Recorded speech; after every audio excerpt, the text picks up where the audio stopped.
right, this is the Arirang Institute podcast. I'm your host, Michael Lambrow, and welcome back. All right, continuing on, we're going to look at how to negotiate with North Korea, part 2. All right, so I have basically the last part of Admiral Turner's book here that we're going to look at, or you're going to listen to, as I go through some of these last examples of North Korean negotiating tactics or methods. And the chapter is entitled Roadblocks. And this is, you know, as when I lived in South Korea for 2 years. I lived there doing my master's and then my PhD work. And while I did that, I also did a lot of NGO work, right? And in my NGO work, I worked a lot with North Korean refugees. I worked a lot with folks from all sides of the political spectrum. So if you want to say communist, I don't even know if that's an accurate way to classify people anymore as a communist. But and as we spoke about before, sometimes the cultural values or the ways of negotiation, the tactics of negotiation aren't really communist. They're just a different style from a different culture. Maybe we'll save that for another podcast some other time.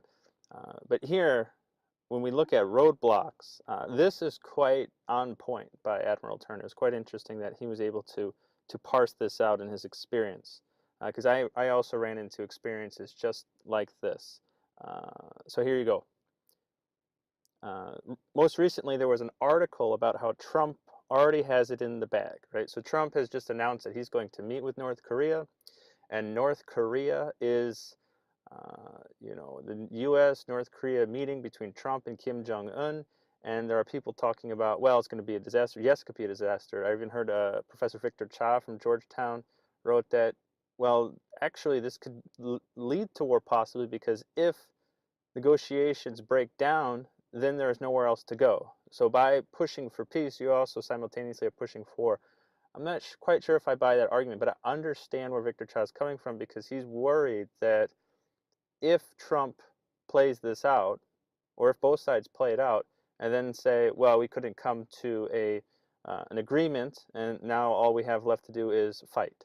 Right? So I can see that the logical reasoning behind that, and so it's best to let sleeping dogs lie, in a sense, according to Victor Cha.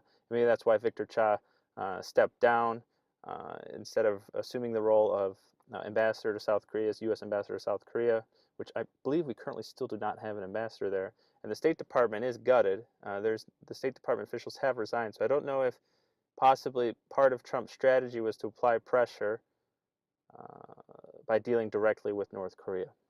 So a lot of pro-Trumpers, the Trumpsters, are saying, well, Trump already has it in the bag. He has a deal. It's done. There's no way he would agree to this unless there was a deal done. But according to reports, Trump has only said, or at least according to reports, there's only the agreement to meet. There's not an agreement about any kind of negotiations. They're just agreeing to meet. You know, they're going to go eat some hamburgers. They're going to go golfing. I don't know. But they've only agreed to meet. And so it's very important here, I mean, for people to understand that the American inclination, right, to say, well, if you meet, then there has to be some kind of something substantive, right? There has to be a result.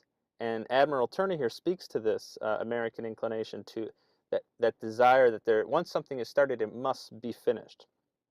And he calls this sort of American nature to finish something once we started. And it would leave the American negotiating side at an incredible inherent disadvantage if they go in with these expectations, if the American media and press go in with these expectations of there's going to be a result, and a positive result.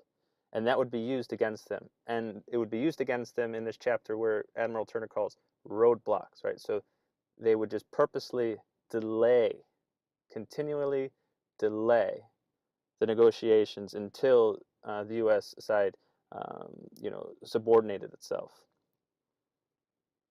All right, so here we go. This is from Admiral Turner's book. One of the most notable negotiating tactics of the communists is to delay progress. As a general matter, communists believe that once negotiations have been initiated, to delay progress towards consummation of agreements tends to weaken the position of their opponents. They hope to exploit to their advantage the characteristic impatience of Western peoples. Impatience to complete a task once it has begun. This is a shrewd analysis, particularly as it applies to Americans. We are people who like to get things done. We are taught by word an example throughout our lives that once we tackle a job, the point is to finish it successfully as soon as possible.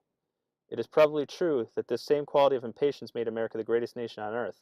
It is certainly true, however, that the communist negotiating method recognizes and seeks to gain advantage by aggravating our American tendency to impatience through the imposition of endless delays. Right, so this is his first insight into sort of the problem or the set of problems he saw himself as one of the chief folks involved with negotiations with communist China and communist North Korea. Another insight he has is also equally important, but I don't know if it applies particularly to this current context. So he goes on, another primary Western characteristic the communists rely upon in executing the delaying technique is our concern for human suffering. Since they are totally unaffected by human considerations, that's a bit much, but he goes on, since they are totally unaffected by humane considerations, communists are willing to impose delays on negotiations even if such delays mean greatly increased human suffering and loss of life. At the same time, they know well that we of the Western world are unwilling to seek negotiating advantages through delays if such delays entail increased human misery. Right? So he would talk about, like, during these delays in the talks for the ceasefire and the armistice, battles would rage, and the line of engagement was pushed back and forth, and thousands of lives would be lost and people would die. And he's saying that that is a tactic that we would not do purposefully, but that it seemed that the communist side was doing purposefully. Accordingly, communist negotiators act upon the premise that if they delay matters long enough, their free world opponents will recede from previously held positions in order to achieve a measure of progress, especially in the face of continued war and its attendant horrors. Now, in the current state of U.S.-North Korea relations, U.S.-South Korea relations, U.S.-China relations, there is a lot going on. We have trade issues that are going on. We have worldwide leadership issues. Trump has locally in the United States, there's the question about Russia and sort of the domestic dissent from within Capitol Hill. If you're talking about delaying negotiations and trying to apply the context of Trump might be worried about the optics, right? So if he loses the positive optics of this, because right now he sort of has the positive optics, right? He's changed the topic. The topic's on him and Kim Jong-un, possibility of peace. It was unexpected. He's regained and control of the narrative, like he does very well and likes to do. But in this case, or not in this case, well, you could possibly look at it, if you're talking about suffering, the other lens to look through this is, well, there's the suffering of the North Korean people, right? That could be brought into the forefront, right? So you have the suffering of the North Korean people. If not the people, then at least those in the labor camps and the prison camps suffering terribly, and the possibly lower third, right? The undesirables of North Korean society. I mean, just last night, I was had the privilege of attending a event put on by George Washington University, the North Korea Freedom Coalition with Suzanne Schultz, and GW Think, I believe, with Representative Mr. Jason West. And at the event, there were two guests of honor, two women from North Korea, they're North Korean refugees, who had tried to escape multiple times, and multiple times that, they're caught in China, they're sold into sort of bridal slavery. So the only reason they're in China is to give birth to a child, a male child, for the Chinese men, because of course the one child policy of the Chinese has left China a womanless society, right? So they need these women to bear children, and that's their only purpose, and so they sort of use them and then throw them out in this manner. It's really, really inhumane. It's disgusting, but that's the reality, right? Over there on the North Korea-Chinese border, that's what these women are sold into marriage for. That's the purpose. All right, so they escaped. Both of them escaped, and they were here at George Washington University last night, and they were telling their stories. And you could reframe it as, well, the longer these talks, the more the North Korean people suffer, but that hasn't seemed to bother the American population or American public opinion for some time now. During the period of the arduous march, the late 90s, early 2000s, that it was an argument that could be used, but it's still currently that reframing is not effective in pushing U.S. policy. All right, so finishing up here, Admiral Turner continues on. An example of the communist delaying tactics occurred in connection with a debate over the fixing a line of demarcation on which war should cease. The United Nations insisted that this should be in the area of the line of actual ground contact, the battle line. The communists clung to the proposal that the 30th parallel be the truce line. Bear in mind that the communists ultimately agreed to the line of ground in contact. In fact, this solution probably was never truly objectionable to them. Still, they sought, by extended argument, to delay matters in the hope of realizing concessions from our delegation. In this context, the following exchange took place. So this is long exchange, and I'm not going to read it, but it's a back and forth that continues on and on and on.